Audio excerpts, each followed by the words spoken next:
sulfato de cobre, que é esse azul aqui, ó. São cristalzinhos. Isso aqui você compra em lojas agropecuárias, tá? Casa agrícola, talvez alguma cooperativa. Sulfato de cobre é um produtinho natural. São cristalzinhos, parece um sal um pouco mais grosso, tá? É cristalzinho mesmo, todo azul. E a cal, essa cal aqui branca. A gente vai usar 5 gramas de cal, e essa cal pode ser a cal hidratada ou pode ser cal virgem. Vou preparar primeiro o leite de cal, são preparados separados, não pode ser junto, porque se a gente coloca junto o sulfato de cobre e a cal, tem uma reação e talha tudo, tá? Igual, sei lá, aquele doce ambrosia, né? Ó, 10 gramas de cal. Isso aqui é água morna, não é fervida, tá? É morna, quentinha. Porque ela ajuda também a dissolver. Você não vai colocar água quente fervendo aqui não, tá? Só morna, um pouquinho.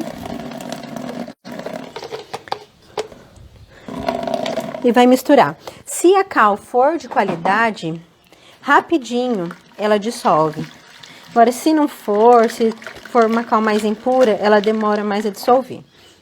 Ah, importante, esse preparo ele só pode ser feito em recipientes e com materiais de plástico e madeira. Não pode ser feito em nada de ferro, não vai usar lata de tinta, não vai usar lata de nada, tá? É em material plástico e madeira. Agora eu vou completar até dar 1 litro. Misturo, tá vendo que é bem simples, né? Pronto, a parte do leite de cal já tá pronto. É isso aqui.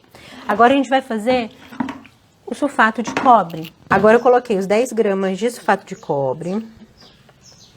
Vou colocar um pouquinho de água morna de novo. O sulfato de cobre, por ser cristal, como eu te mostrei, ele demora um pouquinho mais para dissolver.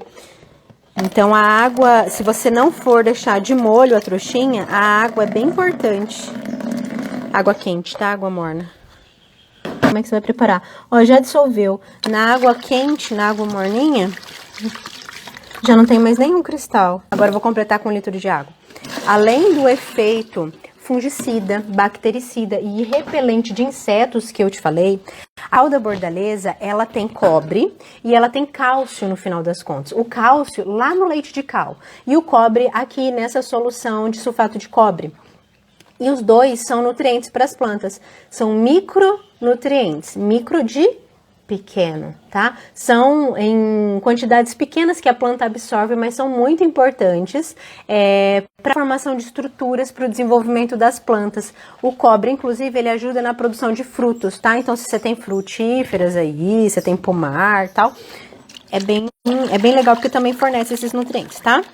Só que se você mantém esses dois separados um do outro, você tem a validade de 1 ano, tá? Você pode armazenar por 1 ano, só que misturou, você tem que usar em 24 horas, senão a eficiência diminui muito. Eu vou misturar agora e existe uma ordem para você misturar.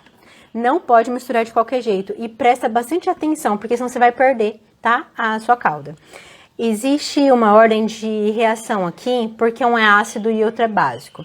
Então, a gente sempre coloca a solução de sulfato de cobre, o azul, em cima do branco. Vai sempre assim. Se você fizer o contrário, vai talhar tudo, vai virar um monte de cristal, um monte de pelota, e você não vai conseguir aplicar. Aqui, sulfato de cobre em cima, a gente vai jogando devagarzinho, igual a receita de cozinha, tá? Acrescente lentamente e vá dissolvendo.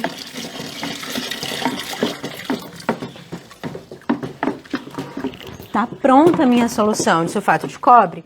Não, de calda bordaleza? Não, falta uma única coisa. Como não existe um padrão exato de como é a cal, de como é o sulfato de cobre, são produtos naturais, dependem de uma condição ambiental, de uma condição de material de origem para serem feitos, existe variação. E a gente não pode aplicar produtos muito ácidos, produtos com pH lá embaixo. Eu falei de pH, se você perdeu alguma dessas lives, assim que elas forem ao ar, assista. Eu expliquei sobre pH na live sobre NPK natural, tá? Se a gente aplicar, só que não é difícil a gente pensar que o ácido ele corrói, né? Isso talvez já venha à mente. Se você aplicar produtos ácidos em cima das suas plantas, vai queimar. E a gente não pode fazer isso. Então, esse produto aqui, ele não pode estar ácido. Como é que você vai fazer? Você precisa daquele medidor de pH da Larissa? Não, inclusive eu nem coloco o meu aqui. Porque se ele tiver ácido, ele vai corroer, vai ter uma reaçãozinha, ele vai corroer a ponta do meu aparelho. Então, se você usar esse aparelhinho igual o meu, medidor, não coloca ele aqui. Só que você pode pegar qualquer lâmina, um canivete, um estilete. Eu peguei uma faca aqui de ácido inoxidável e você vai dar umas gotinhas em cima. E vai esperar um pouquinho. Ó, só uma gotinha só. E esperar. Vai ter uma reação aqui. Se tiver ácido demais, a gente vai ver ela ficar vermelha, essa faca, tá? A lâmina, porque tá ácido muito, tá muito ácida. Agora, se não ficar, tá legal, já tá boa pra aplicação, ok? Esperar um pouquinho. Enquanto eu tô esperando, tem pergunta? Vou respondendo aqui. Uns 2 minutinhos já são suficientes. O que você vai fazer se tiver ácido? Larissa, corroeu, a faca ficou vermelha. Pelo jeito não vai ficar. Mas corroeu, ficou vermelha. O que você vai fazer? Você vai preparar mais um pouquinho de leite de cal. Nessa proporção que eu te falei, de 10 gramas para 1 litro. Ah, então eu vou preparar mais 100 ml. Você vai fazer a continha lá, a regrinha de 3. Se tiver dificuldade de fazer, manda uma mensagem para mim que eu ajudo assim que for possível. E aí você vai acrescentar, tá bom? Só que você não vai jogar, mesmo que você tiver que corrigir, você não vai jogar a cal aqui dentro, tá? Você vai fazer em um outro recipiente e vai colocar essa aqui com sulfato de cobre em cima da outra, para não ter risco, porque dependendo de como tiver a sua solução, vai talhar mesmo depois de preparada. Ó, mostrando a reação para vocês, ó, tá? Não ficou oxidada. Então, a acidez dela tá boa, eu posso aplicar sem ela correr o risco de queimar minha planta. Último passo, tá preparada a nossa calda bordaleza. Eu vou guardar ela. Vai pegar um pano, antes de usar, sempre você vai fazer isso, tá? Vai coar essa solução, porque, embora ela esteja diluída, podem ter pedacinhos, pode ter ainda algum cristal, pode ser que a cal não seja tão pura, e aí você tem alguns pedaços que fica parecendo um pó de giz. Pode ser que esse pó de giz, ele não esteja uns grãozinhos, umas pedrinhas, mas ele deu uma empapada, não dissolve muito bem, e isso vai entupir, como eu falei agora há pouco, vai entupir a bomba de pulverização. Então, você vai coar bem antes de passar para a bomba. Eu vou pegar um saco, isso aqui é saco, tá? Aqueles sacos de pano de chão.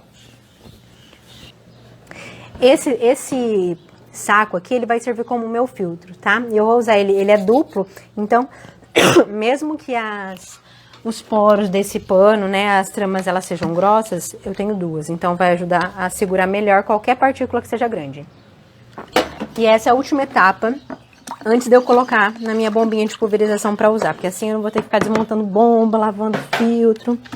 Vamos colocar com cuidado, para esse pano não cair para fora.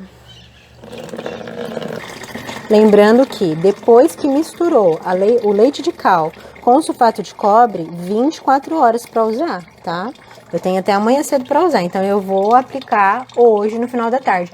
Que horários que você vai aplicar? Sempre no final da tarde. Você pode aplicar no comecinho da manhã, se for bem comecinho da manhã. Se não, não aplique. Aplica no final da tarde, tá? Para não correr risco de queimar a sua planta.